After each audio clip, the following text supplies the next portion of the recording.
Hey everyone, Rebecca Bolin again with another miracle story. So today's story is one of the sweetest stories I can tell. It's about two of our staff members, Cosmas and Sylvia.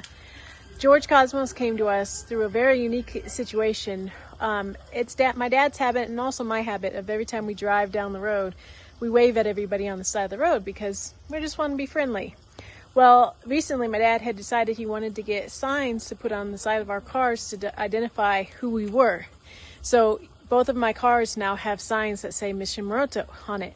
So one day we were driving down the road. I think it was just after church service. We were going for my dad to speak on the radio, and we waved at a group of boys sitting on the side of the road playing. They were gambling. We didn't know they were gambling. We just waved at them. Well, one of them was a Cosmos. He was a young man, Cosmos, who decided that he felt something in his heart when he saw my dad wave and said, I want to go figure out who those people are. I'm going to go figure out where Mission Moroto is. So he asked around, and long story short, he found his way to us, and he came on a Sunday service, and he went to church with us.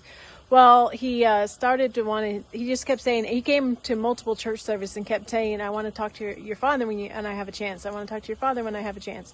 And I kept pushing it off because my dad's very tired normally, especially after preaching, and it's just a lot of work, so he gets tired. So I kept saying, no. Well, one day Cosmos found his way to my dad anyways, and they had a long conversation, and Cosmos gave his heart to Jesus, changed his life completely, and started coming as a day laborer and working with our masons to build our church and guards house.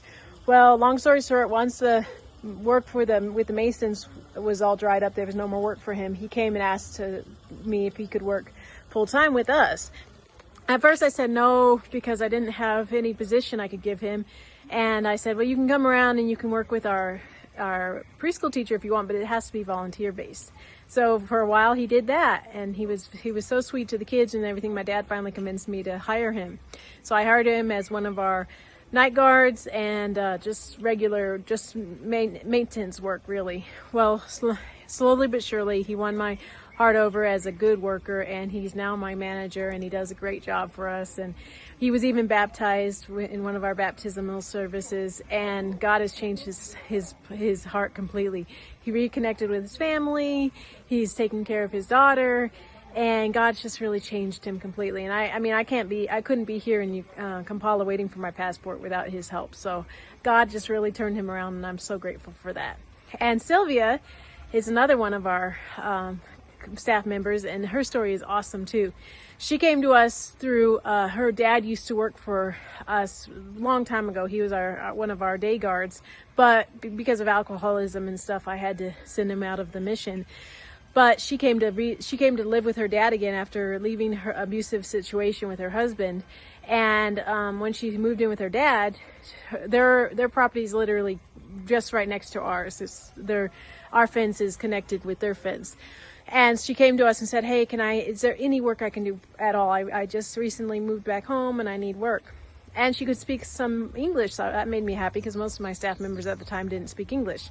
So I hired her as one of our wash ladies, but she proved to be so invaluable to me that I eventually had moved her into working with our medical field part of the mission, where she's helping me give out medication to the kids. She helps change bandages when that's needed. But the primary thing I needed her to do was to go to Kampala and spend the night or two, or however long it takes in the hospitals when our kids go for surgery. She's the primary one that goes and deals with all the doctors and figures out what they need and tells me, because I can't go to Kampala every single time we have a kid in the hospital. We've had five different kids in different hospitals over the last 2 months. I couldn't do it without her help. So she does that primarily. That's her job.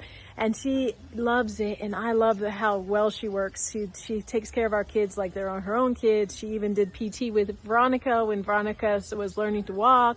She's so very great at it. And I couldn't do the work of the ministry without her. So I'm very grateful for her too. Two people God changed completely, because when Sylvia first came to us, she wasn't sure that she believed in God, but now she prays with us, and she talks about how God is taking care of us and has complete faith in God. So thank you so much for all your prayers and support. You're changing people's lives even when you don't know it, and God is really moving here. So please continue to pray for us. Love y'all.